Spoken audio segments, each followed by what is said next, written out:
মক্কার সকল কাফের আমার রাসূলকে আল আমিন উপাধি দিয়েছে, যে মুহাম্মদের চেয়ে ভালো মানুষ সত্যবাদী সন্তান মক্কার জমিনে দ্বিতীয়টা নাই।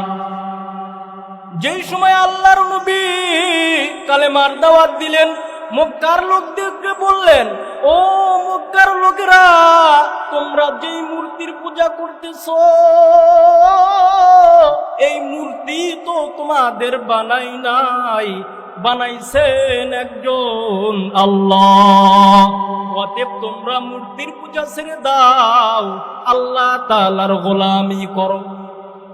যেই সময় আল্লাহর নবী মূর্তি ছাড়ার জন্য লোকদেরকে বললেন, যেই লোকেরা রাসূলকে আল আমিন বলে উপাধি দিত, রাসূলকে এত মহব্বত করত, রাসূলকে এত ভালোবাসতো, যেই সময় রাসূল মূর্তির বিরুদ্ধে গেলেন সেই সময় রাসূলকে মারার জন্য পরিকল্পনা শুরু করে দিল।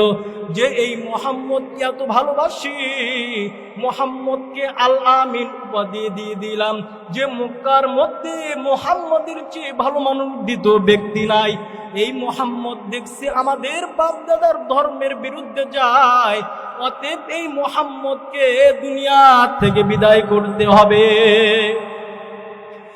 আল্লাহর নবী সাল্লাল্লাহু আলাইহি ওয়াসাল্লাম তিনার কাছে বললেন, ও মুহাম্মদ, তুমি যেই মূর্তির বিরুদ্ধে বলতেছো, তুমি মূর্তির বিরুদ্ধে কথা বলো না। তুমি যদি চুপ থাকো, মূর্তির বিরুদ্ধে কথা না বলে যদি চুপ থাকো, তাহলে তোমাকে মক্কার বাদশাহী দান করব। তোমাকে মক্কার জমিনে যত সুন্দরী নারী আছে তোমার কাছে দিয়ে দিব, মক্কার প্রেসিডেন্ট বানায়া দিব। মক্কাতে তোমাকে এত আরাম আয়েশের ভিতরে রাখবো, তুমি শুধু মূর্তির পূজার কথা বাদ দিবা, শুধু মূর্তির বিরুদ্ধে কথা বলা বাদ দিবা। ও মুসলমান, আল্লাহর নবীকে এত বড় অফার দিল, এরপরও কিন্তু আল্লাহর নবী তাদের অফার গ্রহণ করলেন না। কারণ কি, আল্লাহর নবী দুনিয়াতে আসছেন যে মানুষদেরকে আল্লাহ তাআলার সাথে মিলায় দেওয়ার জন্যে, মানুষদেরকে আল্লাহ চিনাবার জন্যে, মানুষদেরকে জান্নাতি নেওয়ার জন্যে। তো দেখেন, যেই লোকটা মক্কার জমিনে এত সত্যবাদী, এত ভালো মানুষ, যেই সময় কালেমার দাওয়াত দিলেন তাকে কত লোভ দেখানো হইল, ক্ষমতার লোভ দেখানো হইল, টাকার লোভ দেখানো হইল। বর্তমান আমাদের আল্লাহওয়ালারা আছেন যারা হক্কানি বড় আলিম, তার মধ্যে একজন হচ্ছে আল্লামা দেলোয়ার হোসেন সাঈদী। তিনি যেই সময় হকের আওয়াজ দিচ্ছেন সেই সময় তার কাছে অনেক বড় প্রস্তাব নিয়ে আসছে, এসে বলছে, তোমাকে মন্ত্রী পদ দিব, তোমাকে অনেক টাকা দিব, তোমাকে বাড়ি গাড়ি অনেক দিব, এরপরেও তুমি মূর্তি, এরপরেও তুমি হক কথা বলা বাদ দাও, তুমি ইসলামের কথা বলা বাদ দাও, তুমি কোরআনের কথা বলা বাদ দাও। যতই আল্লাহর বান্দাকে লোভের প্রস্তাব দেওয়া হোক না কেন, এরপরও কিন্তু তাদের এই অফার গ্রহণ করে নাই। গ্রহণ যদি করতো তাহলে জেলখানায় যাইতো না।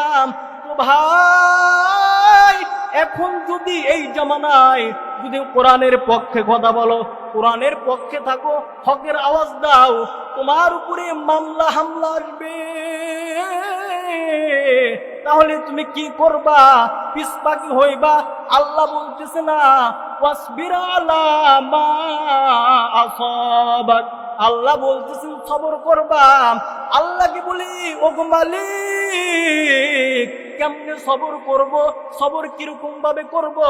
একটু দেখাইয়া দাও, একটু বুঝাইয়া দাও। আল্লাহ তাআলা বলতেছেন, ও দুনিয়ার মানুষেরা, আইয়ুব পয়গম্বর দিকে তাকাইয়া দেখো, তাকে আমি আল্লাহ তাআলা কত বালা দিলাম। তার শরীরের ভিতরে আমি আল্লাহ পোকা লাগাইয়া দিলাম, তার জিহ্বার ভিতরে পোকা লাগাইয়া দিলাম। এরপরও পয়গম্বর আইয়ুব সে নৈরাশ হয় না, সে নৈরাশ হয় না, সে আমি আল্লাহ তাআলার কাছে ধৈর্যের সাথে আমাকে ডাকে। আল্লাহ বলতেছেন, সবর করো, হকের আওয়াজ দিচ্ছ, এখন তোমার উপর বালা আসবে, তোমার উপর মুসিবত আসবে, তোমাকে মামলা হামলার তোমাকে ধমকি দেওয়া হবে। তুমি নৈরাশ হইও না, তুমি ভয় পেও না।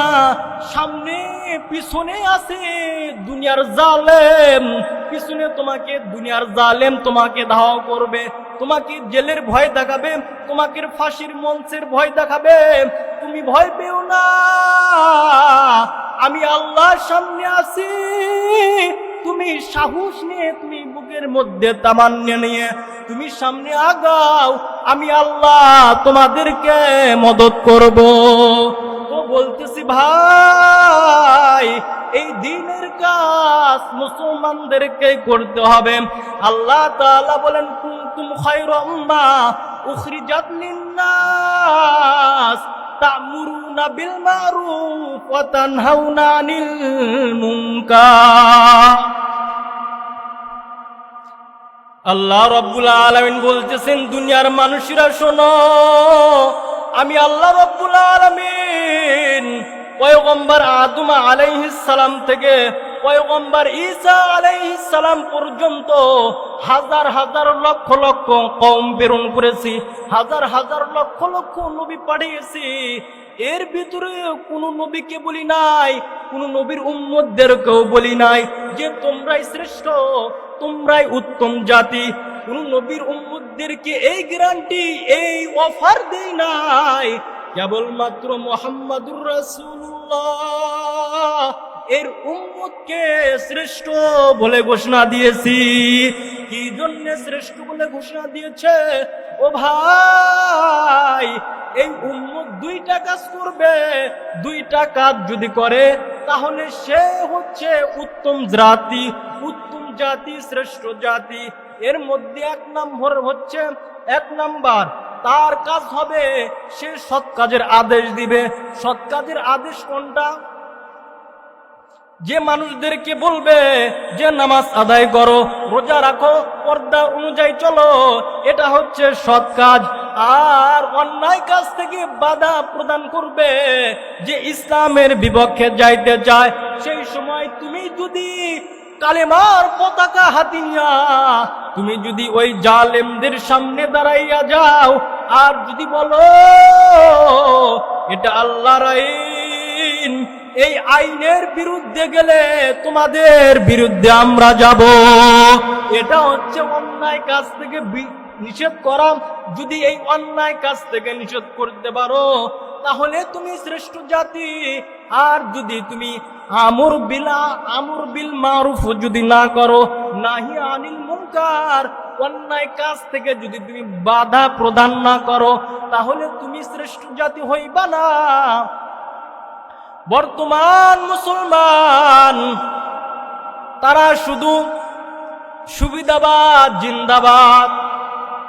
কোন কথা বললে মানুষের কাছে দুশ্মন হওয়া যাবে না, কোন কথা বললে মানুষের বন্ধু হওয়া যাবে।